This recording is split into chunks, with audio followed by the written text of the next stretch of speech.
वालेकुम। मैं हूं असलम खान और आप देख रहे हैं मेरा यूट्यूब चैनल ए करंट अफेयर। आज तकरीबन टॉक शो में हर जगह टीवी के ऊपर मेन स्ट्रीम मीडिया पे एक दो चीज़ें थीं जो टॉपिक बने हुए थे मेन। वो उसमें यह था कि -1 और बिलावल की प्रेस कॉन्फ्रेंस इस किस्म की। तो हम सोच रहे थे कि चलो किसी के ऊपर हम बात करेंगे। आज का जो करंट अफेयर का जो टॉपिक था, जो पॉपुलर टाइप था, लेकिन अचानक मेरी नज़र टीवी पर ARY के प्रोग्राम बाखबर सवेरा उसके ऊपर मैंने देखा कि हमारे बहुत ही मशहूर एंकर हैं वसीम बादामी साहब, वो आए। उन्होंने शफात साहब के प्रोग्राम में उन्होंने अपनी स्टेटमेंट दी, अपना तज्जिया पेश किया कि पाकिस्तान का ये जो -1 का था इसके बारे में उन्होंने बात की। और एक जो दूसरी बात की उन्होंने कि इमरान खान की जो हुकूमत है वो 8-10 महीने बाद पता चलेगी कि इसने अवाम को क्या सहूलत दी, तो अवाम को क्या रिलीफ दिया, और इसकी कामयाबी और नाकामी का सबूत ये होगा कि इसने रिलीफ क्या दिया। तो उन्होंने ये कहा कि ठीक है, हम कहते हैं कि आप चोरों को पकड़ो, जरदारी को पकड़ो, दूसरे को पकड़ो, लेकिन अवाम को रिलीफ दो। तो मैं बड़े अदब से और बड़ी रिस्पेक्ट से बदामी साहब से मैं पूछना चाहता हूँ कि अवाम को कैसे रिलीफ दिया जाए। मिसाल के तौर पर अवाम को सस्ती चीज़ें दी जाएँ, उनको खाने पीने की जो चीज़ें हैं वो सस्ती, पेट्रोल सस्ता, ये चीज़ें सस्ती दी जाएँ ताकि वो अपना पेट पाल सकें। ठीक है, ये चीज़ें उनको सस्ती मिले, बेशक आप चोरों को पकड़ें या ना पकड़ें, उनको कोई गर्ज नहीं है। अब मुझे एक बात बता दें, मिसाल के तौर पर जिस जगह मैं आपसे सवाल कर रहा हूँ, जिस जगह आप रह रहे हैं उस मोहल्ले में 100-200 घर हैं, वहाँ पर हुकूमत सिंध आके आपको, मैं हुकूमत सिंध की बात कर रहा हूँ, हुकूमत सिंध आपको आके पूरे घरों को 2-2 महीने का राशन दे देती है। आटा, दाल, चीनी, गोश्त वगैरह ये सारा कुछ आपको दे देती है, और साथ ही साथ आपको 10,000 रुपया भी दे देती है, 15,000 रुपया, कि चलें आप बिजली के बिल, बच्चों की फीस ये भी अदा कर दें। ठीक है, आप बड़े खुश होंगे कि ठीक है, हमें एक पैसा नहीं लगा और हमारे 2-3 महीने का खाना वगैरह ये सारा कुछ, बिजली के बिल सारा कुछ पूरा हो गया। वो जाते हैं, थोड़ी देर बाद आपका दरवाज़ा नॉक होता है, देखते हैं कि डाकू आ गए, चोर आ गए, वो आपका सारा माल उठा के ले जाते हैं। आप फिर वैसे के वैसे, फिर हुकूमत आती है, फिर हुकूमत आपको चीज़ें देती है, 2 दिन बाद फिर डाकू आते हैं, सारा कुछ लेके चले जाते हैं। अब मुझे ये बताएं कि जो वहाँ के लोग होंगे वो सबसे पहले क्या डिमांड करेंगे?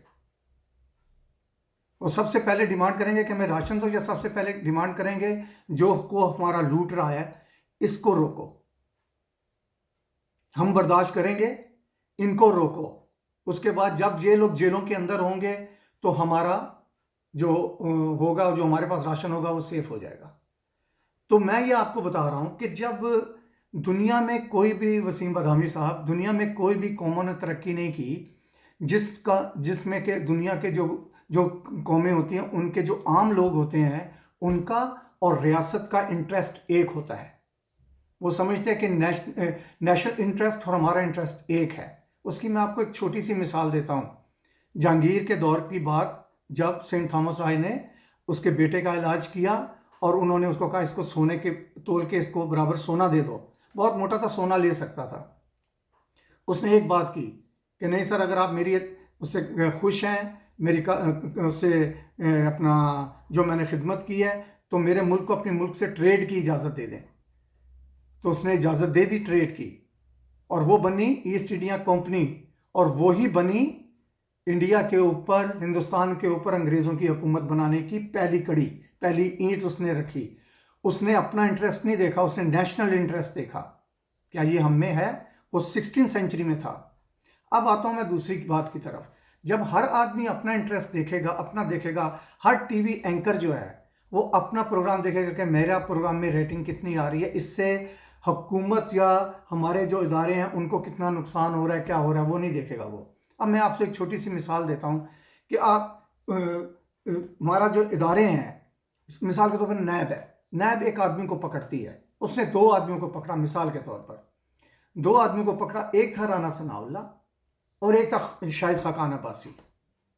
ठीक है, अब राना सनाउल्लाह और शाहिद खाकान अब्बासी की बात करते हैं।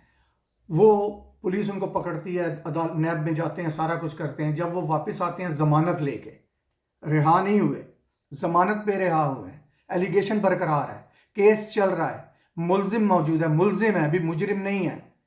आप मुझे ये बात बताएं कि वो आके टीवी के ऊपर अपना केस लड़ते हैं, 90% अपना डिफेंड करते हैं। जो लोग उनको फॉलो कर रहे हैं, आपको पता है कि वो कितने तालीम याफ्ता है, उनका ज़हन कैसा है क्या नहीं है, ये सब कुछ आपको पता है। इसके बावजूद आप पूरा उनको घंटा देते हैं, 40 मिनट देते हैं कि अपना केस आके डिफेंड करते हैं, कहते हैं हम बेगुनाह हैं, हम बेगुनाह हैं, हम बेगुनाह हैं। ठीक है, अब मैं आपको एक बात बताता हूँ। बात यह है कि जब तक आप पाकिस्तान के दो इदारे ठीक नहीं करेंगे, कभी भी पाकिस्तान में चेंज नहीं आ सकता। वो इदारे हैं पाकिस्तान की पुलिस और पाकिस्तान की अदलिया। क्योंकि क्राइम पूरी दुनिया में मौजूद है, हर जगह क्राइम होते हैं, लेकिन जिस जगह क्राइम होता है क्रिमिनल को पुलिस पकड़ती है, वो उस पर चालान पेश करती है अदालत में और अदालत उसको सज़ा देती है, वो अपने अंजाम को पहुंच जाता है। लेकिन हमारे पास क्या होता है, मुलजिम अपना केस जो है वो अदालत में नहीं, अदालत के बाद वो मीडिया पे आके लड़ता है। पूरी दुनिया में ऐसा किसी जगह नहीं है, किसी जगह नहीं है। आपके प्रोग्राम में वो मोअज़्ज़िज़ बन के बैठता है, ठीक है, बाइज्जत बरी हो जाए वो आके बात करे। जब शाहिद खाकान अब्बासी ने एक बात की कि जी टीवी के ऊपर डायरेक्ट लाइव इसकी कवरेज होनी चाहिए, जो अंदर प्रोसीडिंग होती है, हम उसकी हमायत करते हैं, कहते हैं ठीक है। आप मुझे ये बताएं वसीम बदामी साहब, क्या पाकिस्तान का जो निज़ाम है, अदल और इंसाफ का निज़ाम, वो ठीक है? आप जाके इकरारुल हसन का प्रोग्राम देखें, आपने देखे होंगे, मेरे रोंगटे खड़े हो गए थे। वो प्रोग्राम देखा था जिसमें कि वो औरत, उस बच्ची का रेप होता है और वो उसको FIR दर्ज कराने के लिए उसकी माँ को अपना मकान बेचना पड़ता है, और पुलिस वाले 10,000 रुपया या 20,000 रुपया लेके उसकी FIR दर्ज करते हैं और उसे मिठाई खिलाते हैं। इससे बड़ी शर्म की मकाम क्या होगा? और उसी से पेट्रोल डलता है, उसी के पैसों से दूध आता है, उसी के पैसों से हर चीज़ हो रही होती है। और वो जो पुलिस ऑफिसर जिसको पकड़ा गया है, आप उसका कद देखें, उसका उसका उसकी बिल्ट देखें और उसकी दाढ़ी देखें, तो इस तरह लगता है कि ये बहुत माशरे का हमारा बड़ा नेक इंसान है। आप मुझे ये बताएं कि उस माशरे में उस औरत के, उस बच्ची के लिए जिस जगह उसकी इज्जत लूटी गई, उस बच्ची की, उसको तो फ्री इंसाफ मिलना चाहिए था। लेकिन क्या हुआ? कुछ नहीं हुआ। उस औरत जलील, वो बेचारी जलील होती रही।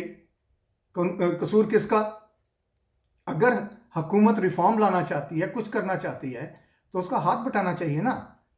अब मैं आपको मिसाल देता हूं। आप जो कहते हैं कि वो टीवी पे आते हैं तो उसका कोई फ़र्क नहीं पड़ता।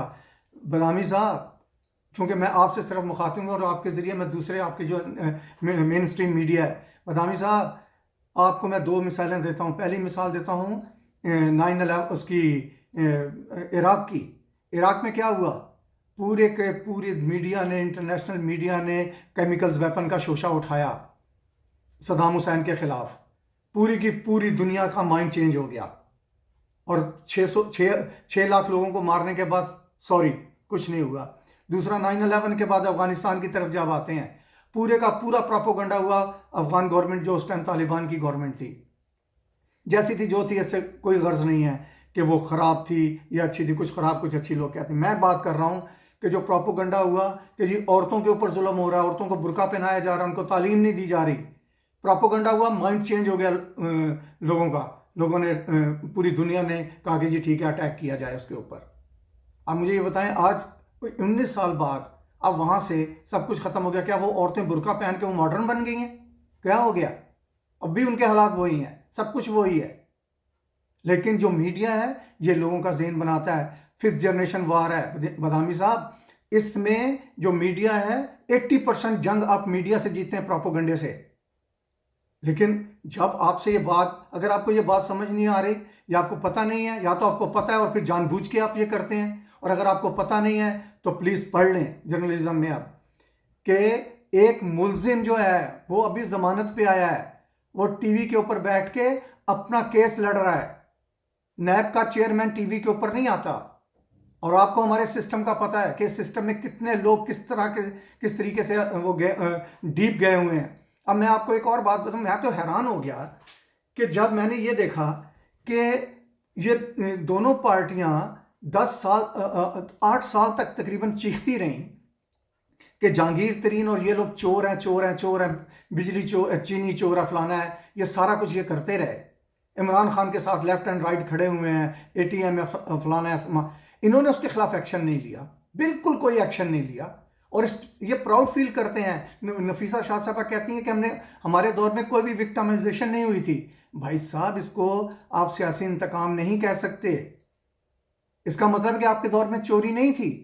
इमरान खान ने आते साथ ही उससे भी सब्सिडीज ली गई, उससे धोखे से ली गई, और उसको जैसे ही पता चला कि मेरे साथ धोखा हुआ है, क्योंकि मेरे साथ इन्होंने फ्रॉड करके, लेकिन इंसान है, उसको भी उसका नाम क्या, इन्फ्लुएंस किया जा सकता है उसका। लेकिन जैसे उसे पता चला कि मेरे साथ धोखे से ये पैसा लेके गए हैं, कि मेरे रोना रोते रहे कि मेरी माँ बीमार है, जिस तरह एक आदमी आपके पास आता है, आपकी माँ रोना रोता है कि मेरी माँ बीमार है, दवाइयाँ लेनी है, ये हो गया, बच्चे भूखे मर गए, ये हो गया, आप उसको दे देते हैं। बाद में पता चलता है वो जाके फिल्म देख रहा है, तो कसूर तो उसका है ना। लेकिन जब आपको पता चल जाता है तो फिर आप एहतियात करते हैं। तो वो आके उन्होंने देखा कि शुरू से ऐसा होता आ रहा है, तो ठीक है, ठीक है, हम मानते हैं कि उन्होंने ये गलत है। लेकिन विद इन नो टाइम उन्होंने इंक्वायरी की कि हमारे साथ धोखा हुआ है, इन्होंने फ्रॉड किया है। इंक्वायरी करके वो सबका नाम सामने लेकर आए, और उसमें जहांगीर तरीन भी था, जो कि इमरान खान का दोस्त था और जिसने हुकूमत बनाने में इमरान खान की मदद की। होना तो ये चाहिए था कि इमरान खान उसको मिट्टी डालता और चुप करके दबा जाता, जिस तरह शुरू में होता आ रहा है। लेकिन उसने रिपोर्ट पब्लिक की, जहांगीर तरीन नाराज हो गया, सारा कुछ नाराज हो गया, ना दोस्ती नाराज करती सारा। उस पर क्या हुआ, टीवी के ऊपर स्टिकर चल रहे हैं, हेडलाइन चल रही है, ब्रेकिंग न्यूज, चीनी चोर इमरान खान, चीनी। ऐसा लग रहा था कि सबसे बड़ा पाकिस्तान का जो चोर है वो इमरान खान है। मैं हैरान था कि यार, जिस आदमी ने ये 22 साल जिसको कहते रहे कि चोर है, चोर है, इमरान खान ने अगर उसके दौर में उसने काम किया, इमरान खान उसको सामने ले आया, और आप कह रहे हैं कि वो चोर है। यार, खुदा का वास्ता, अप्रिशिएट करो। अब ये जो इंक्वायरी हुई है, इस पे आप कह रहे हैं कि इंक्वायरी नहीं होनी चाहिए थी, है, इन्होंने मिस हैंडल किया, ये किया, पाबंदी लग गई।